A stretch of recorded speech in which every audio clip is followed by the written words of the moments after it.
But surely there is difference then and now when it comes to a Muslim home.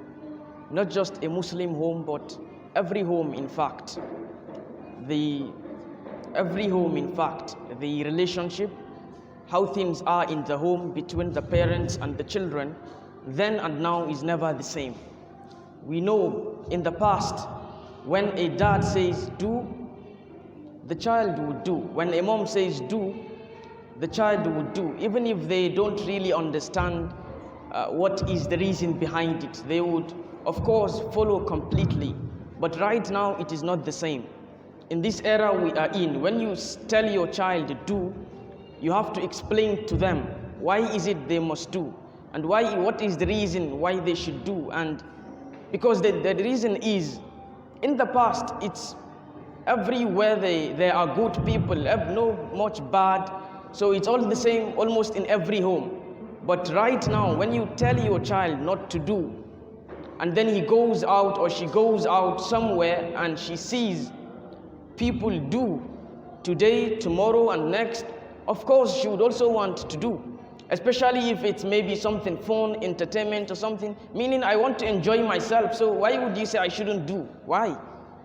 So now it's the job for the parents to explain in a beautiful way. How do they convince the child to ensure, to make them understand the reason why they should not do? And then when it comes to the reaction as well, the reaction of when you tell your child not to do and he does or she does, what is the best thing to do? Is beating the best option, or is there a better option? This is also very important. Yes, in the past, there is beating. Right now too, there is beating. But the question is beating working, or is it a solution? You know, how it worked in the past, is it still working right now? The answer is no. Beating right now in this era would never ever stop your child from doing what you told them not to do.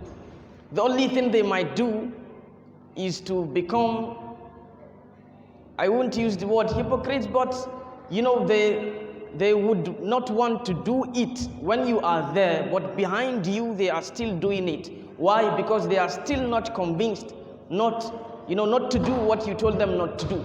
And besides that, even if they do, you're gonna beat them up, and beating them up is something they don't really understand.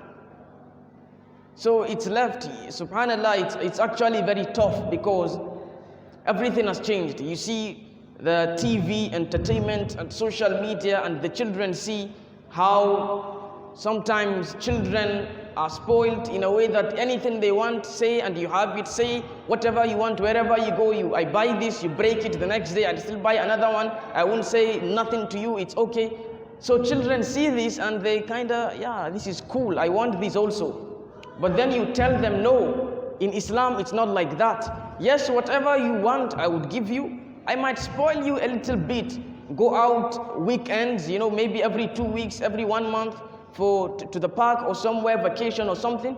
But within the teachings of Islam, everything has to be in the picture of Islam. So now you convince your child to say, okay, your child is saying they want this, they want that. They've seen all those things, but you tell them, no, out of all those things, this is good, this is bad, that is good, that is bad, that is right, that is wrong.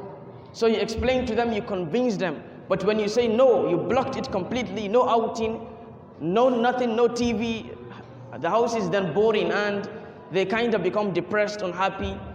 And so it's actually something that has to do with giving time. So if you would not give time, then it's another problem. So children want time, you've got to spend time with them, you've got to show them you love them, and you've got to do so many things. So like I said, then and now is not the same. We have to look at so many things and we would apply them, and inshallah there would be changes. May Allah subhanahu wa ta'ala make it easy for the parents. Ameen.